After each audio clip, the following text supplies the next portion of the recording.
Okay, so this wasn't actually a planned video, but as I was reviewing my videos, I came across those on the issues of harassment, the well-publicized Charlotte Prideman case, and so on. And I want to touch on a specific subject within the whole universe of feminism. Probably touched on it before, but I want to talk about this specifically, and it is the issue of harassment. Um, and in my view, how modern feminism dangerously misuses loaded terms. So, bit of context first. There has been a high-profile campaign in the UK called Everyday Sexism. I'm not sure which year this was launched. I think it was a few years ago. The founder is a woman called Laura Bates from Sheffield, and it's my understanding that she started this because, in her opinion, sexism had gotten out of hand. Anti anti-female sexism had gotten out of hand, and it particularly focuses on laddish culture. Um, my concerns about everyday sexism is not only that it's selective, it only focuses on sexism that women go through, but also that it panders to the general feminist distortion that any sort of communication that isn't approved of is automatically sexism. Let me explain what I mean by that. The whole Charlotte Prideman case got a lot of attention because the majority of people felt that she had massively overreacted. Now, no doubt, Laura Bates would consider that well into the sanction of her project, that it is sexism. Um, what I find dangerous here is that the feminist movement doesn't bother to differentiate between clear harassment, and I'll come to that in a minute because harassment does exist, and completely innocent communication.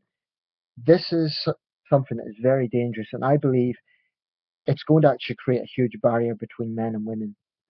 Um, the reason I'm not mentioning gay couples is because there's obviously not the same gender difference there.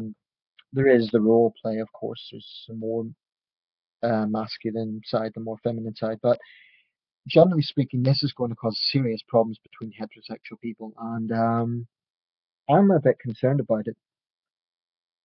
It's going to cause problems because I believe we're getting to a point where men actually don't know what they can say. You know, traditionally, men were always expected to make the first move, and I think most women still expect that the man to make the first move. It's not universal. Some women will make the first move, but in terms of courting, in terms of relationships, men are expected to make the first move. Now, my question for feminists is: how are men supposed to find a potential partner? Um, I'm talking about outside the realm of dating sites, which is another issue. But if he can't go up to her in a bar and offer to buy her a drink, if he can't compliment her, um, how is he actually supposed to approach her? If he starts up an innocent conversation about, I don't know, a mutual interest, um, how does he know where is sensitive territory and where isn't?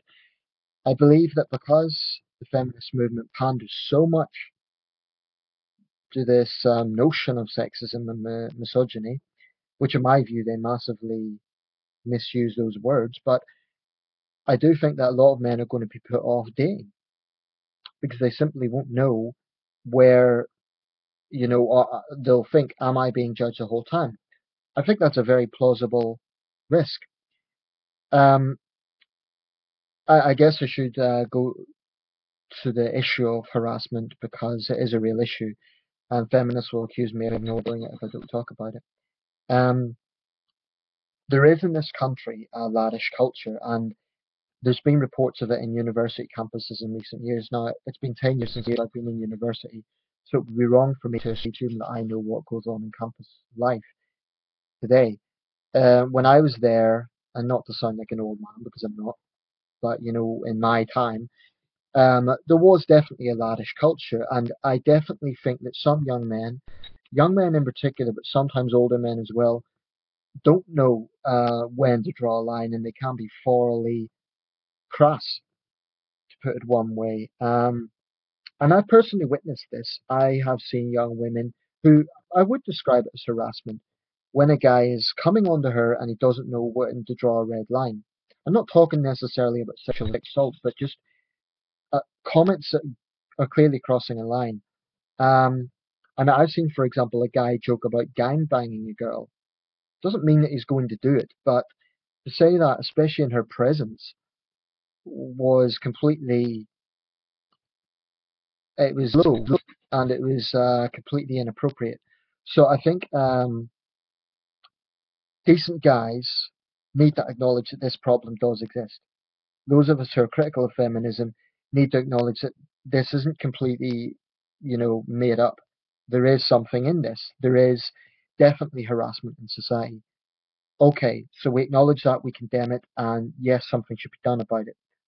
But, and this is a very critical thing, I fear and I am concerned that the feminist movement is taking this out of all proportion to the point whereby they're not just focusing on actual harassment, but they're focusing on cases like the Charlotte Proudman case, which in my view was not harassment.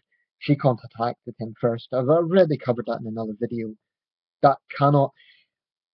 What I really have contention with is that words like sexism and misogyny are casually thrown around by the feminist movement.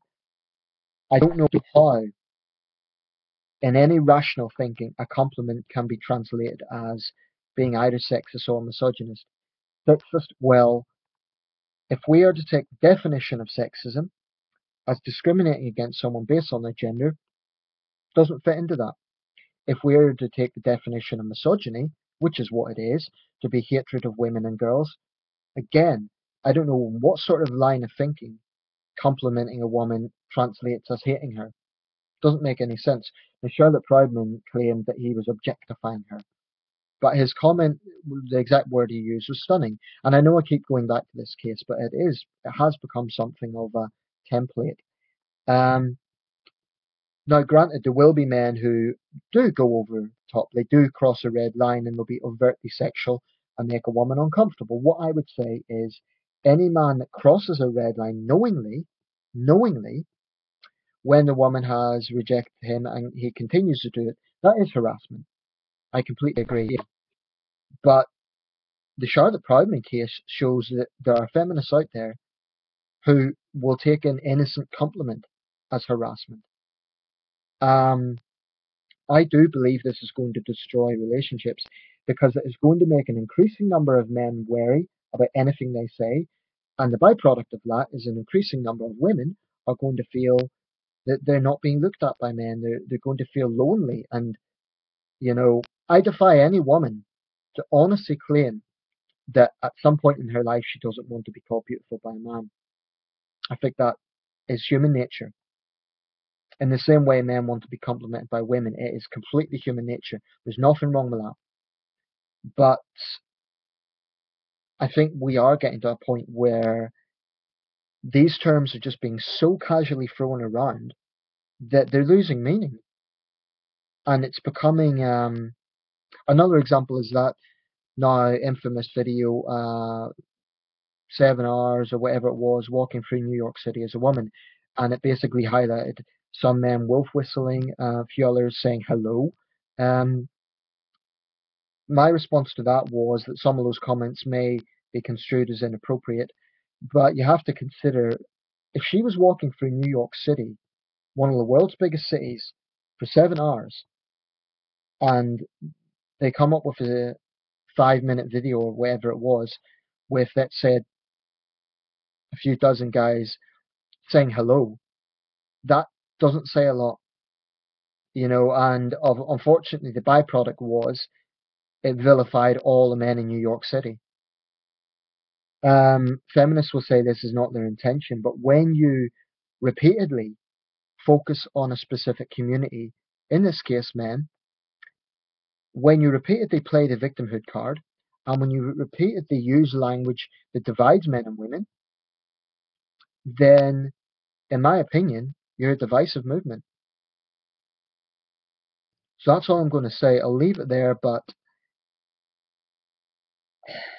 I do think this is going to destroy relationships. I do think we're going to get to a point where men I mean, men are already fed up with feeling guilty about, well, pretty much everything.